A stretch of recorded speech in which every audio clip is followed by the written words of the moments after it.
Hello everyone, welcome to this channel. আজকের এই GK ক্লাসটিতে আমি তোমাদের সাথে যেভাবে প্রত্যেক দিন সাধারণ বিজ্ঞানের কিছু কমনযোগ্য প্রশ্ন উত্তর আলোচনা করি, আজকেও আমি সেই সমস্ত প্রশ্ন উত্তর তোমাদের সাথে আলোচনা করব, যেগুলো তোমাদের আপকামিং কম্পিটিটিভ এক্সামসের জন্য গুরুত্বপূর্ণ। রেলের পরীক্ষা বলো বা অন্যান্য যে সমস্ত পরীক্ষা তোমরা দিতে যাচ্ছ, সমস্ত পরীক্ষার জন্য গুরুত্বপূর্ণ। তাই বলবো, স্কিপ না করে তোমরা শেষ পর্যন্ত দেখো। প্রথম প্রশ্ন, প্ল্যান্ট কিংডম বইটি কে লিখেছেন? প্ল্যান্ট কিংডম, সঠিক উত্তর হবে বোল্ট। বোল্ডের লেখা প্ল্যান্ট কিংডম। আগেই বলেছি প্রশ্নগুলোতে কোনো আমি অপশান দেব না, শুধুমাত্র প্রশ্ন আর উত্তর আমি তোমাদের সাথে আলোচনা করব। তো বোল্ডের লেখা প্ল্যান্ট কিংডম। নেক্সট,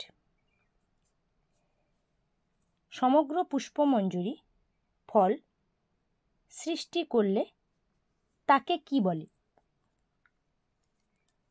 সমগ্র পুষ্পমঞ্জরি ফল মানে সমগ্র যদি পুষ্পমঞ্জরিটা ফল সৃষ্টি করে তখন তাকে বলা হয় উদুম্বুর। ঠিক আছে, মানে পুরো পুষ্পমঞ্জরি যেটা হবে সেই পুষ্পমঞ্জরিটাই ফল সৃষ্টি করবে, সমগ্র পুষ্পমঞ্জরি সেই জন্য বলেছে। ঠিক আছে, পরের প্রশ্ন যাব। কোন উদ্ভিদের কোষ খালি চোখে দেখা যায়?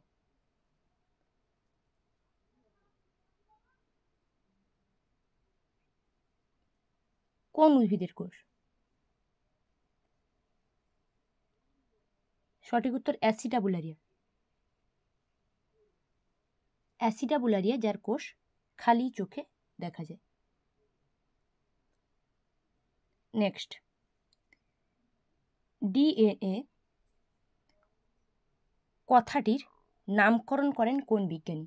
যেটার ফুল ফর্ম হচ্ছে কি না ডিঅক্সিরাইবোনিউক্লিক অ্যাসিড, যেটা নামকরণ ডিএনএ নামকরণ করেছেন কোন বিজ্ঞানী? উত্তর হবে অল্টম্যান। ঠিক আছে, বিজ্ঞানী অল্টম্যান, যিনি ডিএনএ কথাটির নামকরণ করেছেন। নেক্সট,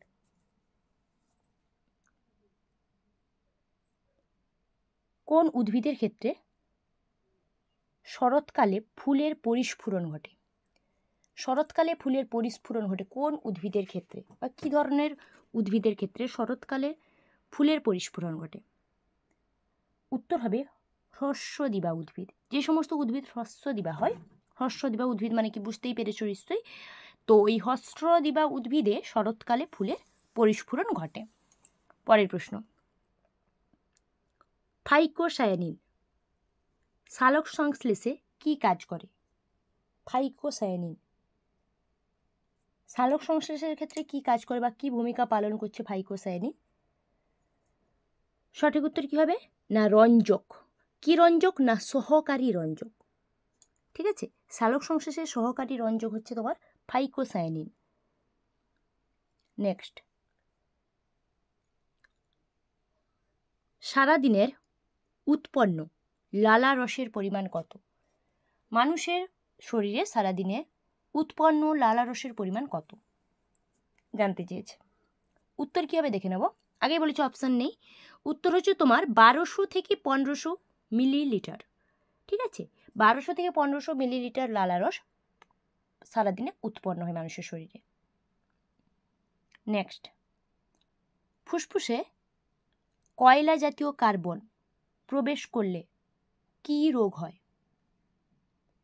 যদি ফুসফুসে কয়লা জাতীয় কার্বন প্রবেশ করে তাহলে কি রোগ হয় মানুষের শরীরে? উত্তর কি হবে? উত্তর হবে অ্যানথ্রাকোসিস। অ্যানথ্রাকোসিস রোগ হয়। ঠিক আছে, যদি কয়লা জাতীয় কার্বন প্রবেশ করে ফুসফুসে তো অ্যানথ্রাকোসিস হয়। নেক্সট, নবজাতকের রক্তে হিমোগ্লোবিনের মাত্রা কত? মানে সদ্যজাত যে সমস্ত শিশু যারা জন্মায়, নবজাতক বলা হয় ওদেরকে, ওই নবজাতকের রক্তে হিমোগ্লোবিনের মাত্রা কত? উত্তর কি হবে? উত্তর হচ্ছে তোমার 17 গ্রাম পার ডিএল। ঠিক আছে, 17 গ্রাম পার ডিএল হিমোগ্লোবিনের মাত্রা। নেক্সট, সমুদ্র শসা কোন পর্বের প্রাণী? সমুদ্র শসা। উত্তর কী হবে বলো তো? একাইনোডার্মাটা। কারণ আমি আগের ক্লাসে তোমাদেরকে একটা প্রশ্ন ছিল যে একাইনোডার্মাটা হচ্ছে পর্বের অন্তর্ভুক্ত প্রাণী কারা হয়? তো সামুদ্রিক প্রাণী, তাই না? মানে যে সমস্ত সামুদ্রিক প্রাণী সবাই একাইনোডার্মাটা পর্বের। নেক্সট, কে প্রথম কেঁচোকে কৃষকের বন্ধু বলেন? কেঁচোকে কৃষকের বন্ধু কে বলেছিলেন সর্বপ্রথম? সঠিক উত্তর হবে ডারউইন, চার্লস ডারউইন, যিনি সর্বপ্রথম কেঁচোকে কৃষকের বন্ধু বলে অভিহিত করেছিলেন, যে কেঁচো হচ্ছে চাষির বন্ধু। পরের প্রশ্ন, লায়নেট গ্রন্থির ক্ষরণ উপাদানের কাজ কি? লায়নেট গ্রন্থির ক্ষরণ উপাদানের কাজ কি? কি হবে লায়নেট গ্রন্থির ক্ষরণ উপাদানের কাজ? চলো উত্তর দেখে নিই। উত্তর হচ্ছে তোমার উজ্জ্বলতা নিয়ন্ত্রণ করা। ঠিক আছে, উজ্জ্বলতাকে নিয়ন্ত্রণ করবে লায়নেট গ্রন্থির ক্ষরণ উপাদান। নেক্সট, কোন মশাকে বাঘ মশা বলা হয়? কোন মশাকে বলা হয় বাঘ মশা? মশার তো প্রকারভেদ জানো, মশা কি কি ধরনের মশা রয়েছে।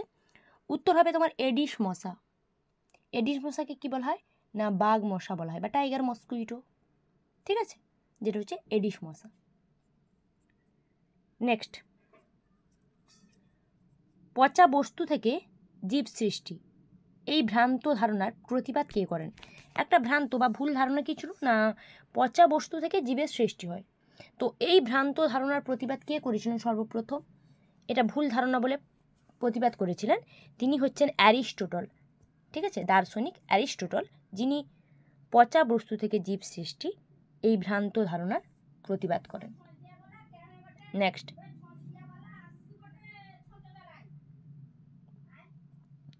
ভারতে কোন সময় ফরেস্ট উইক পালিত হয়?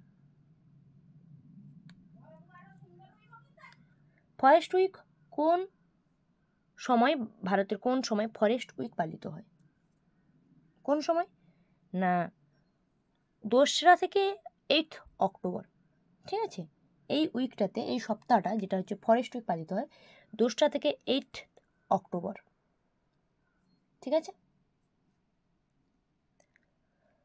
আমি যে প্রশ্নগুলো আলোচনা করলাম উত্তর নিয়ে কনফিউশন থাকলে অবশ্যই আমাকে তোমরা কমেন্ট করে জানাও, এবং কোনো ত্রুটি থাকলে সেটাও আমাকে বলো। সাউন্ড সম্বন্ধে কোনো প্রবলেম থাকলে, কারণ কিছু কিছু জায়গা থেকে কমেন্ট এসছে, কেউ কেউ কমেন্ট করেছে যে সাউন্ডের প্রবলেম, আমি তো বুঝতে পারছি না ভয়েসটা কীভাবে তোমাদের কাছে পৌঁছচ্ছে, তাই আমাকে অবশ্যই তোমরা কমেন্ট করে জানিও, এবং চ্যানেলটিকে অবশ্যই সাবস্ক্রাইব